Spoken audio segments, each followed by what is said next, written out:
settled again. We're about ready to start.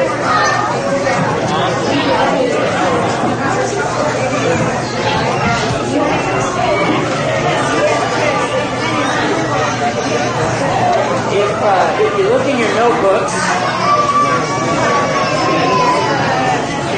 look in your notebooks, you'll notice that I don't have anything there. That's because I was the one that got my stuff in too late. So it's being handed out now.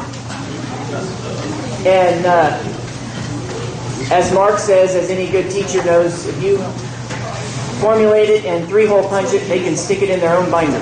So you guys get to figure out how to work your binder other than just turning pages. If you don't know, there's 2 little levers on the top and the bottom. Push those in opposite directions and the rings will open up. You can put this in there anywhere you want. If you think it's important, put it in the front. If you think it's not important, stick it in the back.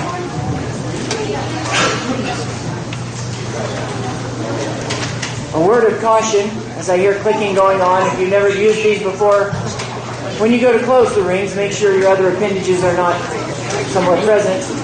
And between them, it will hurt.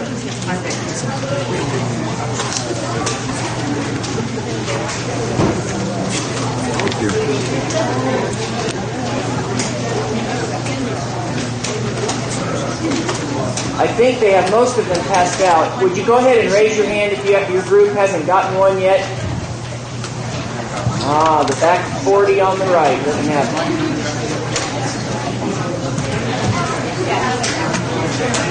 Take my picture.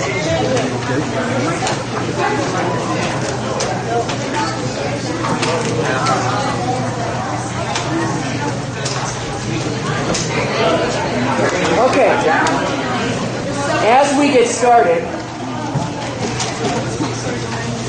the first thing I want to let you know is I want to let you know how this timeline came about. First thing I endeavored to do was to sit down and go through my Bible, and I thought, no problem, I'll just put everything in chronological order. So I went through Matthew, and then I went through Luke and added the stuff in, went through Mark, went through John, thought I had it all set. I had some questions, had things I wasn't sure about, had some things I just kind of stuck in because I really couldn't decide. So then I went and I looked up a timeline somebody else had put together. I had a few aha moments. Or I looked at something and went, aha, that makes sense. So I did some rearranging and some adjusting. And then just for good measure, I decided to look at somebody else's timeline, and they had things different. So I did some more aha moments and adjusting, and then in the end I went back to my Bible and coordinated everything again, and that's why it's late, because every time I looked at the timeline, I would say, okay, I'm going to go through it one more time just to make sure everything's where I want it in the right spot. I'd go through the timeline and I'd find something that was bothering me just a little. So that's why at the top I chose to put approximate timeline of the last week of Christ. So as we go through this, there are probably people here that are going to have a different opinion than what I've got down on there. And I would love to hear your opinion, because the chances of me having this 100% right are not very good. So I would love to hear your opinion. What I don't want to have happen, and I'm just saying this ahead of time, what I don't want to have happen is to have this class start ending up in a debate as to where things fell. Because in my estimation, the exact timing of a lot of these things is a lot less important than what actually happened. So I want to spend more time talking about that. And if you have a difference of opinion on a timeline issue, again, I would love to hear it. I would love to get this thing perfect. I don't know it can be done perfect, but I'd like to hear your thoughts. As a result of that, I thought the best way to start out with this is to kind of just review a minute or maybe learn something for those that haven't really thought about this. An idea of the differences in the Gospels. There are 4 of them. And they don't all say exactly the same thing, do they? The first 3 are often referred to as the Synoptic Gospels. John is left out of that. But Matthew, Mark, and Luke are often referred to as the Synoptic Gospels. They come upon this name by the 2 Greek bases, sin, which means the same, synonym, right? Sin, which means same, and then optic, which we're all familiar with, optic nerve, optician, having to do with sight or the way you view something. As a rule, Matthew, Mark, and Luke pretty much have very similar stories that they've included, very similar accounts. That's a change I'm trying to make. I don't know if anybody else is trying to do that. The word story in our English language has a different connotation than account. So I've been trying to change my verbiage to account. So if you hear me say story, feel free to yell account, because I'm trying to change it. Those 3 have very similar accounts of what happened. They use the same phraseology a lot of times in how they describe what happened or the quotations that they make. But John is different. John is very different. And one of the things, also think about this. Luke, we know, is an accomplished historian. How do we know that Luke was an accomplished historian? The book of Acts. Book of Acts. We can see the book of Acts and its chronology and its accuracy and its description of people and places and things that went on. And Luke, at the beginning of his gospel, how does he describe what he's attempting to do? Do you remember? In Luke chapter 1, he is wanting to make an orderly account in verse 3. That's his goal. So a lot of times, if there were variances, I tended to lean on Luke a little bit more. John, however, is different, isn't it? It's still an accounting of the life and times of Christ, but John is more of a theology. He seems to be wanting to help us understand who Christ was as much as he's trying to help us understand what he did. And so when he relays events in the life of Christ, a lot of times you can see that's his goal. He's trying to use that event to help us see who he was and his purpose here, and not necessarily for informational sake as to what happened. And his chronology a lot of times is different than the other 3. Okay, so with that out of the way, we're now going to have a little bit of an introduction to some important people. Whenever we look at a history of something that's occurred, a lot of times it's important to get some context. To get a feeling of what was going on at the time, who the important people were, what they were doing, what they were thinking, where they came from, their background. Because that can help us see a little bit of why the things happened the way they did. Sometimes why Christ interacted with them the way he did. So we're going to look just a little bit at some of these people. Tiberius Julius Caesar Augustus. Now, he is mentioned by name, Luke chapter 3, and I won't do this with all of these people, but I want to mention this one, because this is important. Luke chapter 3, starting with verse 1. Now, in the 15th year of the reign of Tiberius Caesar, Pontius Pilate being governor of Judah, Herod being tetrarch of Galilee, his brother Philip, tetrarch of Iturea, and the region of Trachonitis, and Licinius, tetrarch of Abilene. While Annas and Caiaphas were high priests, the word of God came to John the son of Zacharias in the wilderness. Luke, the historian, lays it all out for us, doesn't he? He just sets it up perfectly. There can be no mistake to the people of that time, as Charles was explaining. It's hard for us to take that sometimes and go back and really accurately place it in a specific year. And I agree with Charles. I'm not sure we can really nail it down too well. But as far as the people of this time, they knew exactly when these things happened. In the 15th year of a certain, if I was to say in the fourth reign of President Clinton, you'd be able to nail that down pretty close. You'd know pretty for sure exactly when that happened. You'd know things that were going on in your life at that time, if you thought about it long enough. And he names several of the important people. But let's talk about Caesar for just a little bit. He was named after his adopted father.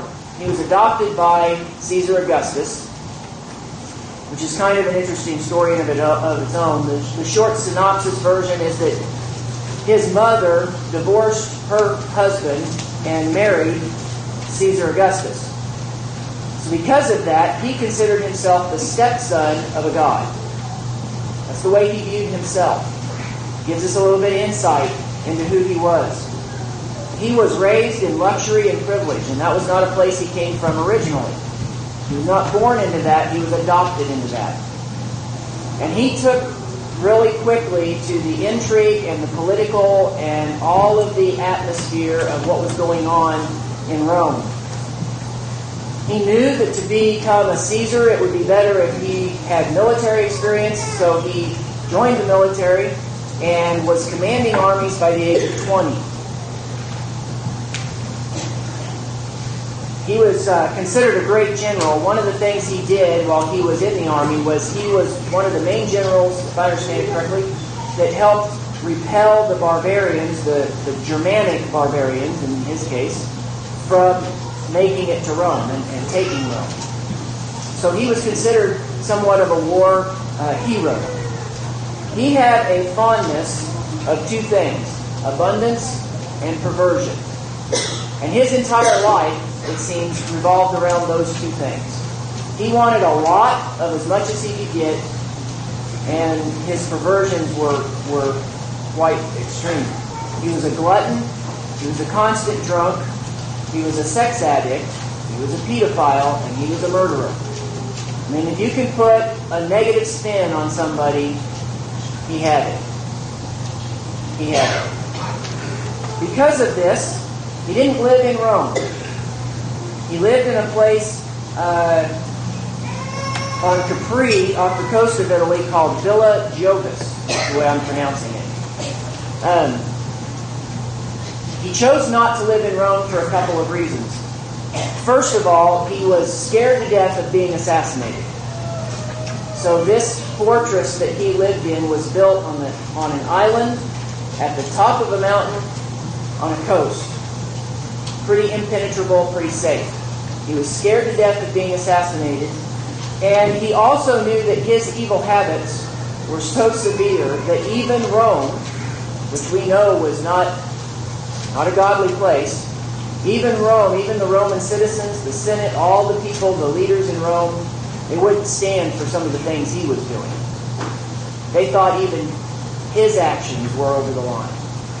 And so he moved out to this place. In the distance, he could see Italy, the coast of Italy from there, and he ruled from over there.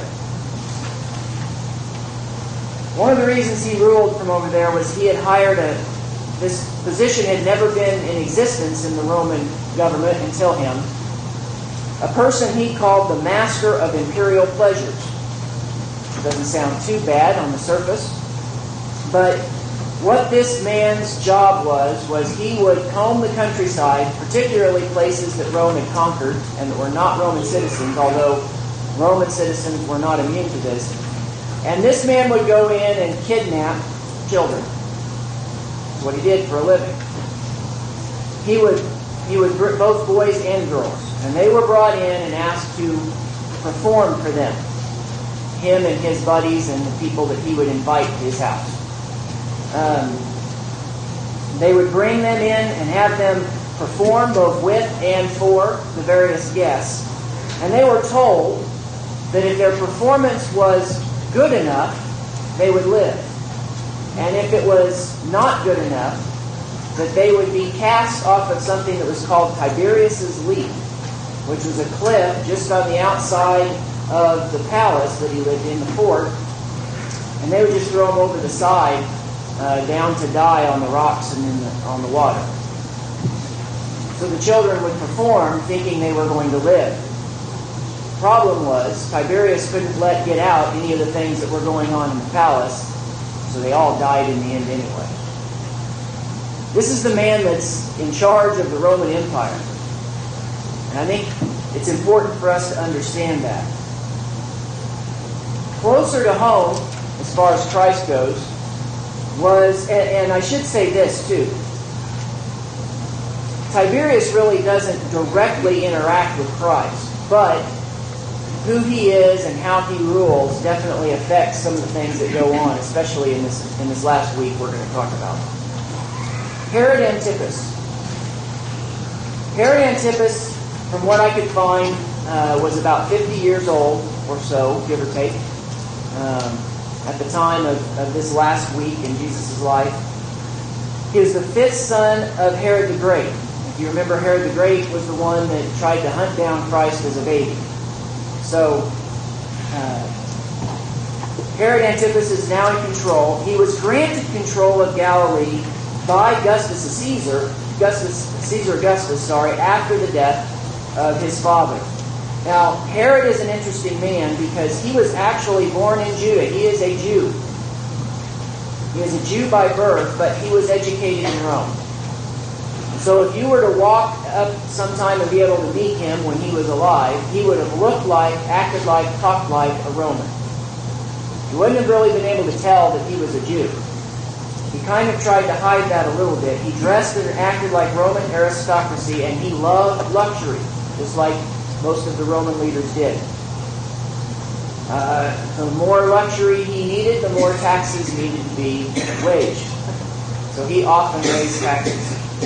He was an inexperienced leader, but he had always expected, being the son of Herod the Great, he always expected that he would be given a kingdom of some kind. So he felt privileged. Because of that, he brings Roman justice. He lives in fear of Rome rejecting him because he's a Jew and the things that he's doing. So he tries to be as much Roman as he can. So because of that, he brings Roman justice and heavy taxes to Judea, and all in the auspices of pleasing Rome. He does develop the habit of executing anybody that opposes him. We can see that in John the Baptist, right? He just seems to be, if you go back and read that account, he doesn't seem concerned with the beheading part. He only seems concerned with the after effects of what it might result, right? The beheading part wasn't a big deal to him. He did that often. He knows that he cannot be critical of Tiberius. He knows that. The Jews are growing angry with the Roman rule, and he's trying to hold this in balance. But his fear of Tiberius keeps him from doing anything, implementing any reforms, or doing anything that a good ruler would do to help his people out. So he's caught in the middle between trying to help the people and trying to please Rome, the man that appointed him, or the son of the man that appointed him. So he tends to keep his mouth shut and accumulate as much wealth as possible. That seems to be his goal. We also have Pontius Pilate. Pontius Pilate was a Roman citizen. He was all Roman.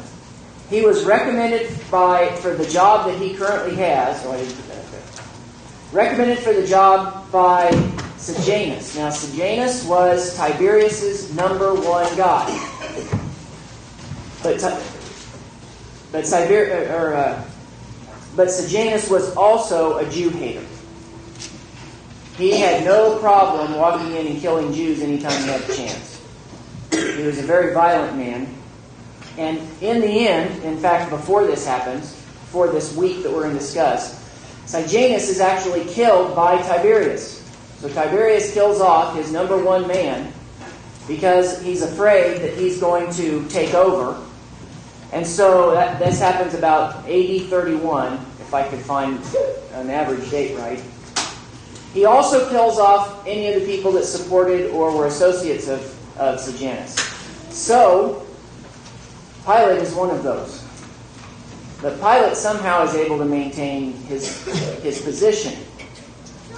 But he knows that he's on shaky ground with Tiberius because of his association with Sejanus. He is prone to arrogance. He feels like he should be the leader of some grand, important part of the Roman Empire. And he's stuck here in Judah, a position nobody wants, and a position that is considered beneath him. His wife doesn't like it here. She thinks he should be someplace else. But she understands that the potential of this place and time and this position being able to move him up in the world, be able to advance him. He is hated by the Jews from the get-go. The reason he's hated of the Jews is because his first official act desecrates Jerusalem. He gets put in power, and the very first thing he does is he decorates the city of Jerusalem, and even right outside the temple, with pillars and bust heads of Tiberius, of the Roman emperor. Here's a graven image, here's an idolater being lauded and praised in the city of Jerusalem. And it causes a revolt. The Jews protest this. They begin trying to tear these things down. They protest it, and the Roman soldiers, his soldiers, get them, this group of Jews surrounded. And he gives the order to draw their swords and kill them. He expects the Jews to disperse. But what the Jews did was they knelt down on the ground and stuck their necks out and said, "Go ahead. See what will happen next." And he has to back down. And it's at that point that Tiberius kind of gains an understanding about how this is going to go. And so because of that, he sees the Jewish resolve, he backs down, and the soldiers are removed and the standards are removed. All the images of Tiberius are taken out of the city. And because of this standoff, he develops a new strategy. He forms a bond with Caiaphas, the high priest. And he thinks that through this bond, he can repair the relations with the Jews enough that he can maintain control. And just kind of as an after effect, it's approximately 3 years after the death of Christ that Pilate puts down another rebellion of the Jews, and he kills unarmed Jews. And the Jewish leaders complain to Rome, and Pilate is recalled to Rome and never heard from again. So this man's going to die. Remember his wife said, "You need to leave this alone"? She was right. She was right. He's recalled to Rome, and it's not clear whether he was assassinated, was killed, executed, or whether he was asked to commit suicide, which is often what happened. But either way, he's never heard from again. Caiaphas. Now, if you remember what we just read in Luke chapter 3, it talks about Annas and Caiaphas being the high priest. And if you remember the trials and what happens, he does end up appearing before Annas. And they do call him the high priest. And we're going to talk about that when we get there. But Caiaphas is the legitimate high priest. But because Annas has been high priest recently, they kind of they're father-in-law. How many of you, if you were in a position of authority that your father-in-law just held shortly before, would not kind of lean on him and consider him and take his advice? Well, we probably would. If nothing else, just to keep family peace, But so they kind of are co-priests in a way, but Caiaphas is the name. He's the actual high priest. He is the high priest. We talked about that. He lives very lavishly in the wealthy upper city. He does not live like a high priest is supposed to live. He doesn't live where the high priest is supposed to live or how the high priest is supposed to live. He knows that as long as Rome is happy, he will stay in power. The reason his father-in-law is no longer the high priest is because Rome got upset with him and made him step down, forced his hand. But they allowed Caiaphas to take over because Caiaphas was not a direct son, was a son-in-law. So they saw it as less of a threat. Because of this, he often turns a blind eye to some of the things that Pilate does.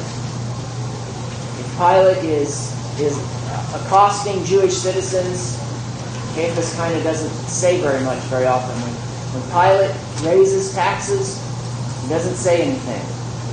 When Pilate loots the temple funds, which he would do from time to time, Caiaphas doesn't say anything. That's partially to stay in power, and that's partially because of their relationship. Pilate loots the treasury of the temple, and he gives Caiaphas a cut. He gives Caiaphas a cut. So every year there is a growing disconnect, or a growing connection, between Rome and the temple. This linkage gets stronger and stronger every year Caiaphas is in power, and every year he's in power, there is a wider disconnect between the priesthood and the believers, the Jewish people. That gap just keeps getting bigger and bigger. So Caiaphas and Pilate, between the two of them, they have a stranglehold over Judah, specifically Jerusalem, but pretty much all of Judah. Caiaphas takes care of this through religion. He stays out of Rome's business, and Rome lets him do whatever he wants religiously. Pilate through Rome. As long as he can keep Tiberius happy, he gets to stay in power. And Caiaphas stays in power. And as long as Caiaphas stays in power, Tiberius has more access to the Jewish funds and power from that side. They share the Greek language and the belief that they are entitled to do anything they want to stay in power. That's what the two of them think. Tiberius actually ends up giving instructions to Pilate on how to deal with the Jews, because he was so unsuccessful right at the first that Tiberius kind of lays down the law. Tiberius ended up, remember, he's a real mess morally, but when he sees what the Jews do, sticking out their necks and saying, "We'll die for what we believe to be right," he kind of gains an admiration for them. He doesn't agree with them morally, but he gains an admiration for their devoutness to their beliefs. So he gives an order to Tiberius, change nothing already sanctioned by custom, but to regard as sacred trust both the Jews themselves and their laws, which are conducive to public order. Leave the Jews alone, is what Tiberius says. If their traditions, if their rituals, if the things they're doing religiously don't cause a problem, then leave them alone. And he's specifically told not to meddle in the matters of Jewish law. Don't touch it. This is an edict from Tiberius, who holds Pilate's life in his hands. So you can already see the foreshadowing of why Pilate is a little reluctant to get involved. He ends up doing it anyway. Let's talk just a little bit about Pilate and Herod. Pilate and Herod don't like each other. They don't like each other for a couple of reasons. The biggest reason is their overlapping rule. They kind of have different authority over the same territories, or at least side-by-side territories for sure, but their rule kind of overlaps a little bit. And Pilate sees Herod as a pompous, entitled, spoiled brat that did not earn his position. He's a Jew that won't act like a Jew. Pilate didn't like the Jews. He's a Jew that won't act like a Jew, doesn't know his place, and doesn't deserve to be where he is. Herod sees Pilate as one of the ultimate symbols of Roman rule and authority in the area. And Herod kind of despises the low position that Pilate has in the Roman government. Pilate is a wannabe big shot, and Herod sees him as a nobody. So there's a lot of conflict there. However, they both loathe Tiberius. They hate him. They don't like what he does. They don't like how he rules. They don't like anything about him. But they know they have to keep him happy. So they keep giving positive reports about the city. Keep sending him tax money. Doing everything they can to keep him happy. Both understand the danger that Jesus can pose. They both see that and recognize it.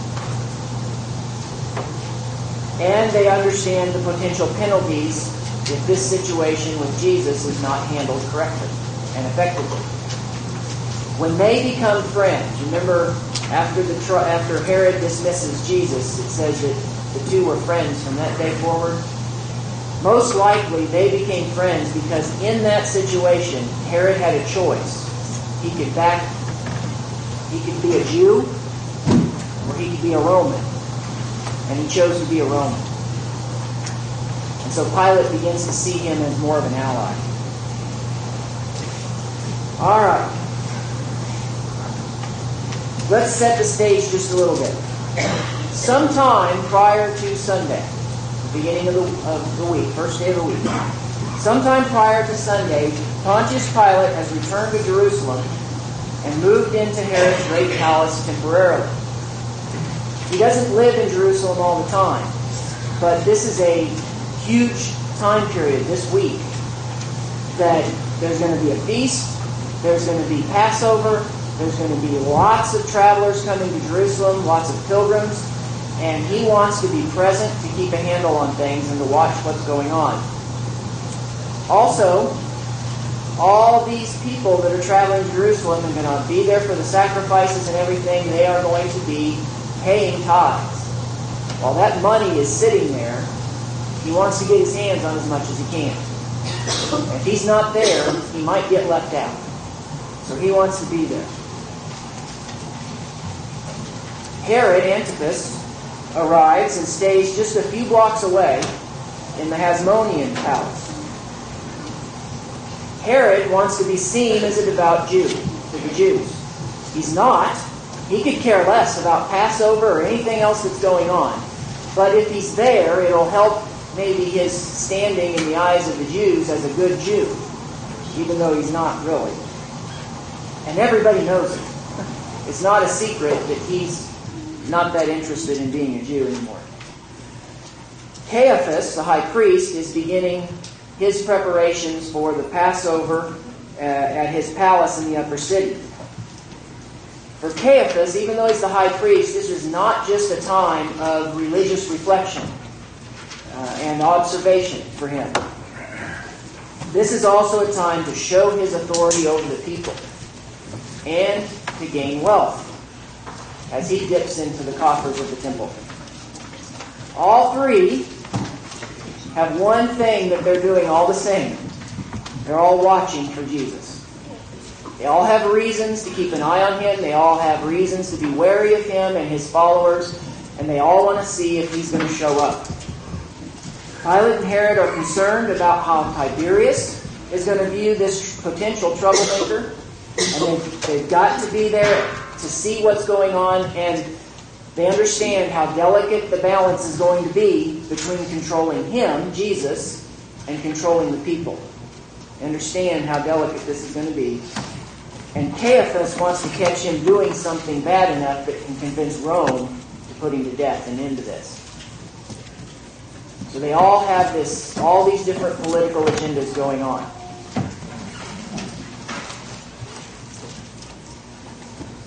You all got the background? Going too fast? I was afraid I was going too slow.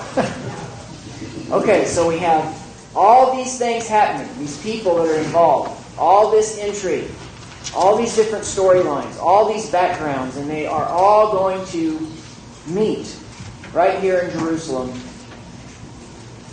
And it's going to be a big result. It's going to be a huge event in the world. All right. Sunday. Now you can look at your timeline.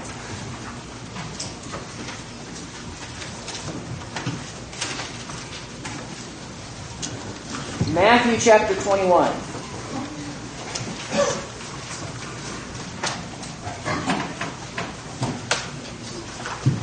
starting with verse 1. Now when they drew near Jerusalem and came to Bethphage at the Mount of Olives, and then Jesus sent 2 disciples, saying, "Go into the village opposite you, and immediately you will find a donkey tied and a colt with her. Loose them and bring them to me. And if anyone says anything to you, you will say, 'The Lord has need of them,' and immediately they will send them." All of this was done that it might be fulfilled which was spoken by the prophet, saying, "Tell the daughter of Zion, behold, your king is coming to you, lowly and sitting on a donkey, a colt, the foal of a donkey." So the disciples went and did as Jesus commanded them. They brought the donkey and the colt, laid their clothes on them, and set him on them. And a very great multitude spread their clothes on the road. Others cut down branches from the trees and spread them on the road. Then the multitudes who went before and those who followed cried out, saying, "Hosanna to the Son of David!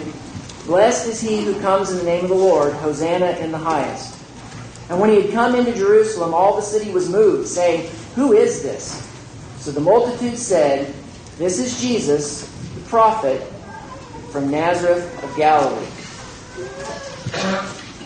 I want to jump over as well to John chapter 12.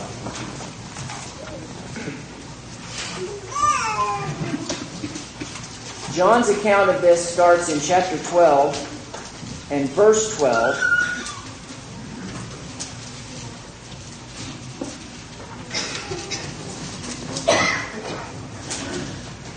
And I want to start, I'll just read how John puts it, starting in verse 12. The next day, a great multitude that had come to the feast, when they had heard that Jesus was coming to Jerusalem, took branches of palm trees and went out to meet him, and cried, "Hosanna! Blessed is he who comes in the name of the Lord, the King of Israel." Then Jesus, when he had found a young donkey, sat on it, as it is written, "Fear not, daughter of Zion, behold, your king is coming, sitting on a donkey's colt." His disciples did not understand these things at first, but when Jesus was glorified, then they remembered that these things were written about him, and that they had done these things to him. Therefore the people who were with him, when he called Lazarus out of his tomb and raised him from the dead, bore witness. For this reason people also met him, because they heard that he had done this sign. The Pharisees therefore said among themselves, "You see that you are accomplishing nothing. Look, the world has gone after him." Okay. Who is paying attention to whether Jesus shows up or not? You've got potentially Tiberius, if he's aware of anything that's going on in Jerusalem, which I'm not 100% sure he is. You've got Pilate, you've got Herod, you've got Caiaphas, and all the other Jewish leaders, the Sanhedrin and all the Pharisees, everybody else that has any authority or power that doesn't like what he's saying. Jesus has on other times kind of snuck into Jerusalem, right? He's come in and they didn't really know he was there, or he would be there and for a while before they would realize he was around. But this is out there. There's no secret here. In fact, the prophecy there comes from Zechariah 9:9. It was one of the things that Jesus had to fulfill to be the Messiah. That he would come into the Jerusalem on a donkey. Now, there's a couple of interesting things about that account, of the idea of coming in on donkey. They call him the king. Behold, your king is coming. Kings don't ride on donkeys. Kings ride on horses. They have nice saddles. They have entourages with armies and trumpets and everything else. But he comes in on the colt of a donkey. His disciples, there's no saddle, so his disciples put their coats on the donkey for him to sit on, to add some comfort. Then people are throwing their coats in the way and shouting out, "Hosanna," calling him a prophet.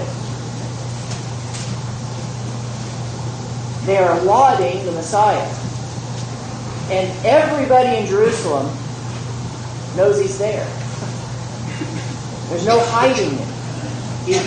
He's letting everybody know. Jesus knows that this is the end. That this is his triumphal entry. That's why we call it that. This is his chance to proclaim who he is by following the prophecy that people are going to know. This is his chance to proclaim who he is by them calling him the king, calling him a prophet, treating him like a king. How's Herod going to react to this? Herod's not going to like this at all. Herod thinks he's privileged. He thinks he's pompous. He believes that he has the right to rule. And so here he is. And here comes Jesus. And seemingly almost taking that position. Pilate's not going to like it. If the Jews are proclaiming a new king that Tiberius has not set up, this is going to be seen as a revolt. Caiaphas doesn't like this. This is another proclamation of how powerful he's becoming with the people and how much authority that he appears to have. It's just amazing to me that in John chapter 12, we're told that his disciples didn't understand this at first, but later on they completely understand it. But there has to be a little bit of understanding of what's happening, or the people wouldn't necessarily be reacting this way. And they're calling him a prophet. They're recognizing him as a prophet. The same one they recognize. They called Lazarus out of the tomb. We know he has these powers. We know he has the power of God. And the Pharisees are sitting there saying, we're not getting anywhere with this guy. We've got to do something more drastic. Because the things we've done before, challenging him, testing him, it's not getting us anywhere. At evening, they leave and go back to Bethany.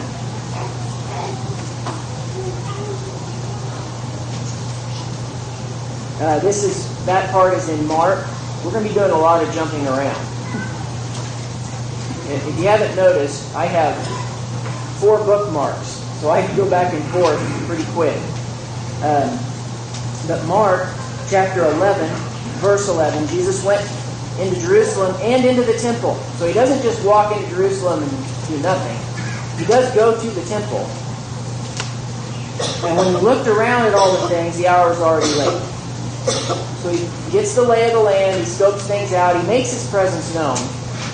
And then at the end of the day, they go back to Bethany because it was already late. And it says the 12 are with him. All his disciples are going with him. All right. Oh, I didn't click this at all. Well, there you go. I looked down and expected when I hit the button to see Monday, and it was still stuck on Sunday. All right, Monday. Jesus curses the fig tree. Let's look at Mark's account for this. I about said story. Mark 11, starting with verse 12. Now the next day, when they had come out from Bethany, he was hungry. And seeing from afar a fig tree having leaves, he went to see if perhaps he would find something on it. When he came to it, he found nothing but leaves, for it was not the season for figs. It was not the season for figs. There's things in this account that kind of help us understand the timing. This would indicate that it was sometime perhaps in the spring, but not quite time for there to be ripe figs on the trees. We also know that when was Passover? What month in their calendar? First month. So this is the beginning of their year. It's the beginning, the Feast of Unleavened Bread. That was part of the markings of the beginning of some of the harvest seasons and the marking of Passover. So we have, it's not the season for figs. All right, verse 14. In response, Jesus said to it, "Let no one eat fruit from you ever again." And his disciples heard it. and they move on. Now, this is why you're going to notice in the outline that there's some things that I'll say possibly. All right, so this fig tree event right here definitely happens, I think, on Monday, coming back to Jerusalem from Bethany. It's not going to be concluded until later, probably. Not going to be continued until Tuesday morning. So he's now back in Jerusalem. They made it all the way back to Jerusalem. And remember, he went, after his big grand entrance, he went to the temple, looked around, and then left. When he gets into Jerusalem this day, he goes back to the temple again. But he has a definite plan in mind. He's going to see he knows what's going on there, and he's going to take care of it. The first, Matthew, chapter 21.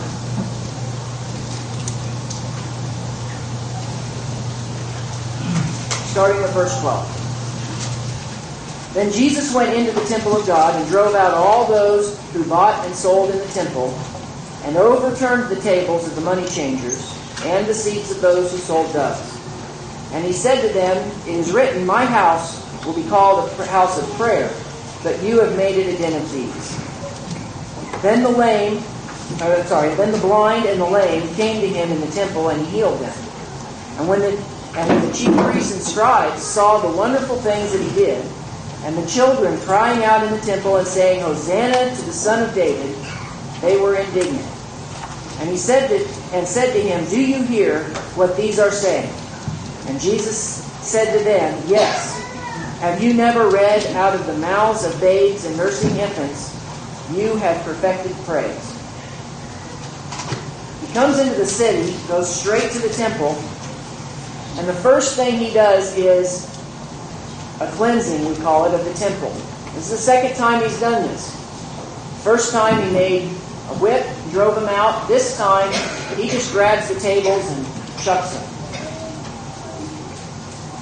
Just like he made a huge statement about his kingship when he came into Jerusalem the day before, this time he makes a huge statement about his religious authority based on what's going on at the temple.